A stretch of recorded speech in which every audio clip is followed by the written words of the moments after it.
पलट के आ रहा हूं कि सीधे सीधे सरकार केवल राजनीति कर रही, जैसे कल अखिलेश यादव कह रहे थे कि 1000 करोड़ रुपए मुसलमानों की कल्याण के लिए दिया गया, उनके रोजगार के लिए, उनकी पढ़ाई लिखाई के लिए दिया गया, उसमें 70% पैसा खर्च हो गया है।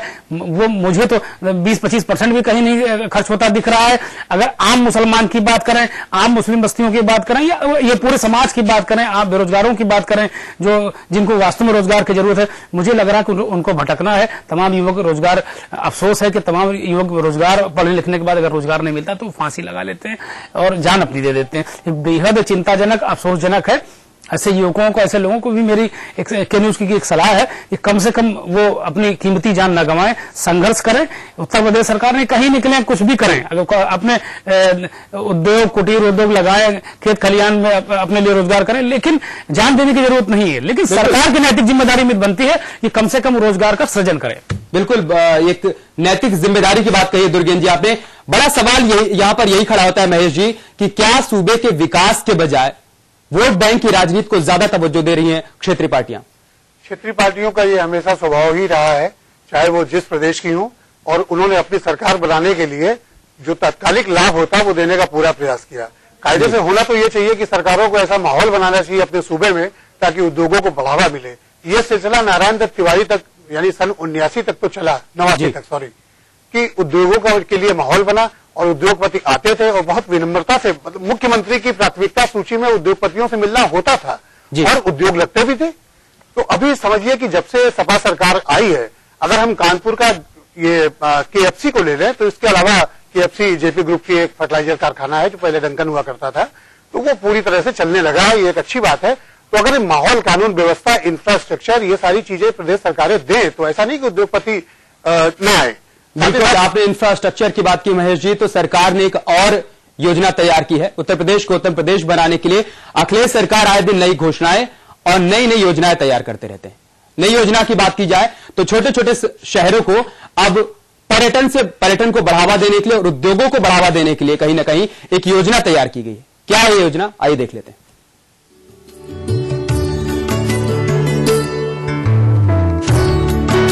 अगर सब कुछ योजना के मुताबिक रहा तो वो दिन दूर नहीं जब आप एक ही दिन में यूपी के कई शहरों की यात्रा कर सकेंगे, वो भी बिना थके और पसीना बहाए। जी हाँ, ये सच है।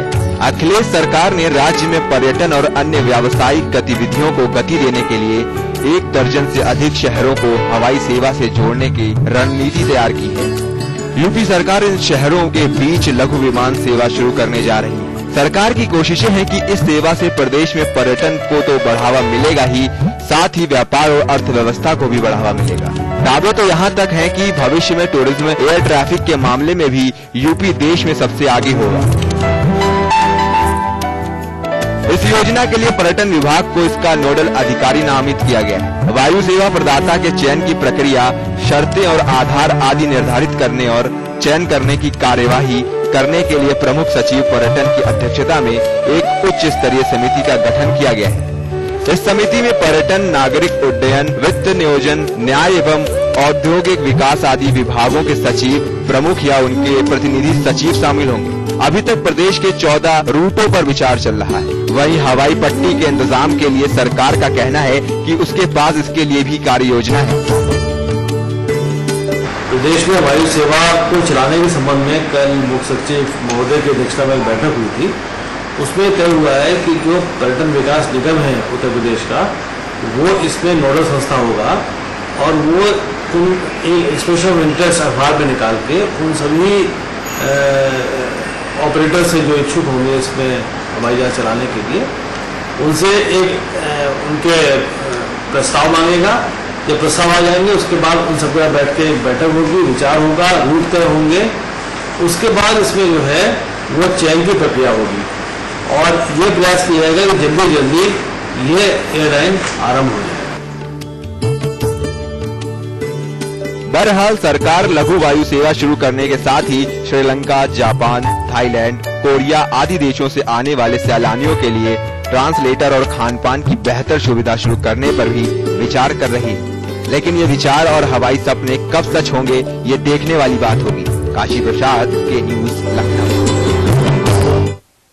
के मॉर्निंग में आ वक्त एक ब्रेक का, लेकिन आप कहीं मत जाइएगा क्योंकि ब्रेक के उस तरफ हम आपको बताएंगे कि योग से कैसे आप खुद को निरोग रख सकते हैं, साथ ही साथ आज का आपका दिन कैसा रहे।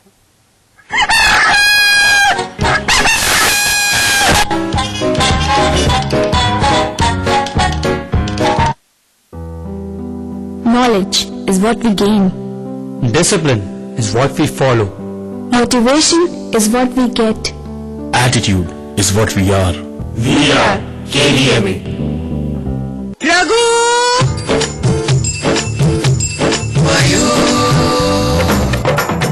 ये कैसे चमत्कार? मयूर एक्टिव से जो चाहे बनाओ, हेल्थ और स्वाद की गारंटी पाओ। 3 रुपए की चाय, 4 रुपए का समोसा और 1 रुपए का अजी 1 रुपए का लाजवाब जी हुजूर पान मसाला। लाजवाब खुशबू, लाजवाब स्वाद, खाइए जरूर लाजवाब जी हुजूर पान मसाला। खाइए लाजवाब जी हुजूर सिर्फ 1 रुपए में और मुस्कुराइए हुजूर। पान मसाला खाना हानिकारक है। करोड़ों परिवारों ने इस्तेमाल किया और विश्वास भी, पर हमारा संकल्प हमें औरों से ही नहीं खुद से भी रहना है आगे। हमने बनाया बेहतर को और भी ज्यादा बेहतर। पेश है महाशक्तिशाली घड़ी डिटर्जेंट पाउडर। नया पैक।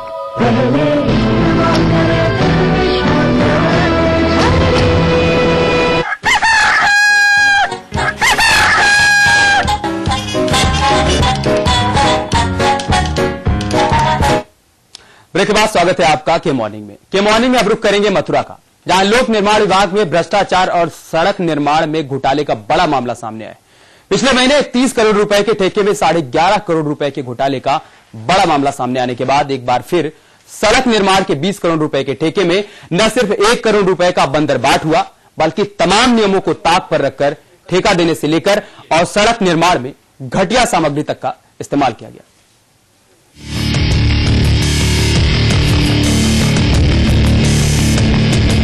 सड़क को बड़ी आसानी से अपने हाथ से उखाड़ कर दिखाते और पीडब्ल्यूडी मुर्दाबाद के नारे लगाते ये लोग सौख गोवर्धन मार्ग पर पेठा गांव के रहने वाले हैं। ये सभी पीडब्ल्यूडी और जिला प्रशासन के खिलाफ अपने आक्रोश को जाहिर कर रहे हैं। इन लोगों के आक्रोश की वजह सौख से गोवर्धन कस्बे को जोड़ने वाली सड़क के निर्माण में बरती जा रही अनियमितता है। इस सड़क को बनाने में करोड़ों रुपए का बंदरबाट हो गया, जिसे खुद इस सड़क का निर्माण कराने वाली संस्था पीडब्ल्यूडी और ठेकेदार फर्म ने अंजाम दिया है। दरअसल पीडब्ल्यूडी अधिकारियों की मिलीभगत के चलते 20 करोड़ रुपए के इस ठेके में फर्म की ओर से न सिर्फ मानकों की अनदेखी की जा रही है, बल्कि खुलेआम घटिया निर्माण सामग्री का इस्तेमाल भी किया जा रहा है।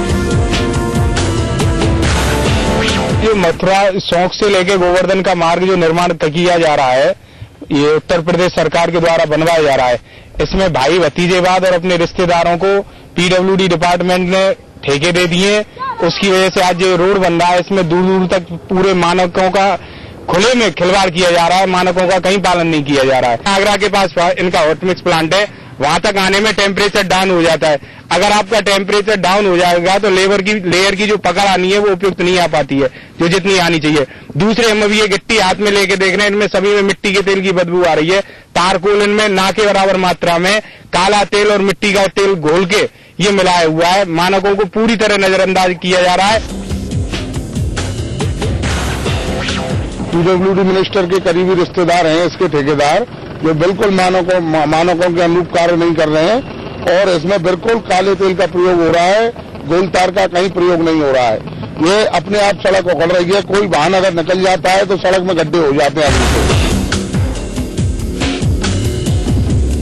पीडब्ल्यूडी ने पिछले करीब 6 साल में जर्जर हो चुके सौख गोवर्धन मार्ग के हालात को देखते हुए 20 करोड़ रुपए का टेंडर दिसंबर में जारी किया था। इस टेंडर के लिए मथुरा के कई फर्मों ने आवेदन करने के बावजूद पीडब्ल्यूडी के अधिकारियों ने ये टेंडर विभाग के मंत्री शिवपाल यादव के बेहद करीबी रिश्तेदार मोहित यादव की फर्म श्यामा कंस्ट्रक्शन को आवंटित किया गया। काम शुरू होने के साथ ही इस फर्म ने पीडब्ल्यूडी की मिलीभगत से इस सड़क के निर्माण में धांधलेबाजी शुरू कर दी। नियमानुसार साइट से अधिकतम 40 किलोमीटर दूर हॉट मिक्स प्लांट होने के नियम को ठेंगा दिखाते हुए फर्म आगरा में स्थित हॉट मिक्स प्लांट से मिक्सर तैयार कर यहाँ लाती थी, जिससे सड़क पर लेयर डालते वक्त इस मिक्सर का 100 डिग्री से ज्यादा तापमान होने से मानव को पूरा नहीं किया जा रहा है। ऐसे में लेयर के जल्दी उखड़ने की संभावना बनी रहती है। साथ ही इस मिक्सर की सड़क पर मजबूत पकड़ बनाने के लिए जिस इमल्शन का इस्तेमाल किया जा रहा है वो भी मिलावटी है। मिक्सर में डामर और साथ ही लेयर की मोटाई भी मानक के अनुरूप नहीं रखी जा रही। यही वजह है कि तैयार होने के कुछ दिन बाद ही सड़क उखड़ना शुरू हो गई। कोई भी इसे आसानी से अपने हाथों से ही उखाड़ सकता है। मानकों की इन तमाम अनदेखी के बावजूद पीडब्ल्यूडी के अधिकारियों को अपने निजी स्वार्थ के चलते इसमें कोई भी अनियमितता नजर नहीं आ रही और वो सड़क निर्माण का काम पूरी तरह से मानकों के अनुरूप होने की बात कह रहे हैं। तो ऐसा नहीं है, काले तेल में केरोसिन मिलाकर प्रयोग नहीं किया जाता। इमल्शन है, इमल्शन को आप चेक कराएं। इमल्शन की बिल्कुल सही प्रॉपर्टीज है। ये हम लोग हिमकोल है जगह कंपनी है, उससे लेकर जो ऑथराइज्ड है और बिल्कुल मानक के अनुसार ही इसमें हम लोग टाइम कोड डाल रहे हैं। सारे जितना भी काम हो रहा है सब मानक के अनुरूप हो रहा है। जहाँ तक प्लांट की बात है, आप लोगों की प्लांट को आसपास नहीं है, प्लांट 50 किलोमीटर दूर तक हो सकता है। मेन इसका उद्देश्य क्या होता है, जो हमारा मटेरियल है उसका प्रॉपर टेम्परेचर होना चाहिए। उसमें डिस्टेंस से ज्यादा होना। सर्दी का मौसम है तो सर्दी में 50 किलोमीटर भी बहुत ज्यादा है, गर्मी का मौसम है तो थोड़ा ज्यादा भी हो सकता है। मेन चीज है टेम्परेचर। टेम्परेचर हमारा इसका करीब 150-155 डिग्री होना चाहिए, जो हम मेंटेन कर रहे हैं। नहीं, बिल्कुल इस स्पेसिफिकेशन के अनुसार काम हो रहा है। 40 किलोमीटर की डिस्टेंस पे ही लगा हुआ है। ऐसा है, हिमकोल का इमल्सन पड़ रहा है, उस पर कोई केरोसिन मिला के काला तेल नहीं डाला जा रहा है। जिस कंपनी के नाम से देखा चल रहा है वो कंपनी में बहुत ज्यादा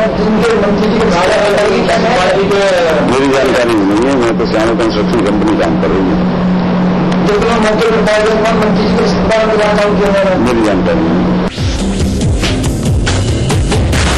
मथुरा में सड़क निर्माण में हो रही ये धांधलेबाजी पीडब्ल्यूडी के लिए कोई नई बात नहीं है।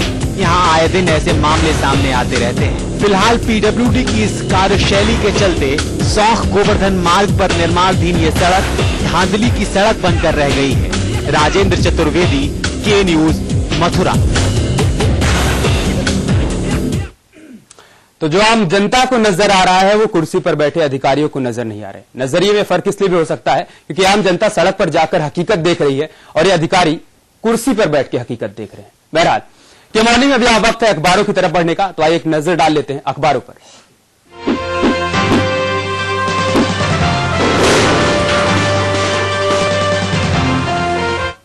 बात करते हैं अखबारों की सुर्खियां, कौन सी खबरें बनी, किन खबरों को पहले पन्ने पर जगह मिली और खबरों के पीछे क्या है, इस पर हम चर्चा भी करेंगे। नजर डाल लेते हैं दैनिक जागरण पे कि नक्सलियों ने जो छत्तीसगढ़ में हमला किया, नंद कुमार पटेल उनके बेटे की हत्या कर दी, महेंद्र कर्मा की हत्या कर दी। इस तरह के बड़े नेता छत्तीसगढ़ कांग्रेस के महेंद्र कर्मा सलाजुडूम अभियान के जनक थे और एक तरीके से अभियान इतना जबरदस्त तरीके से चला रहे थे कि नक्सलियों को मुश्किलें हो रही थी। जिस तरीके से वो अपनी बातों को समझा पाने में कामयाब हो रहे थे, इस अभियान ने गांव वालों को एक नक्सलियों से अलग करने में काफी हद तक सफलता भी पाली थी। तो नक्सलियों ने एक प्रेस विज्ञप्ति जारी करके, उनके नेता ने एक बयान जारी करके इस पूरी घटनाक्रम की जिम्मेदारी ली है और उन्होंने इसको बर्बरता को सही ठहराया है। जो अफसोसनाक बात यह है कि आतंकवादी हो, नक्सलवादी हो, कोई वो अपनी सत्ता चलाना चाहते हैं और इसको पूरी तरीके से उनकी नजर में कांग्रेस भी बेकार पार्टी है और भाजपा भी बेकार है। वो उससे कोई मतलब नहीं है, उससे कोई उम्मीद नहीं है उनको। तो एक तरीके से आप यूं कहें कि उनका अब भारत के संविधान में, क्योंकि देखिए ये दोनों बहुत बड़ी पार्टियां हैं और बाकायदे कांग्रेस आजादी की आंदोलन से निकली पार्टी, भारतीय जनता पार्टी बहुत बड़े एक समुदाय, एक तमाम एक बहुसंख्यकों का और बहुत बड़ी तादाद में जो लोग हैं उनकी नुमाइंदगी करती है।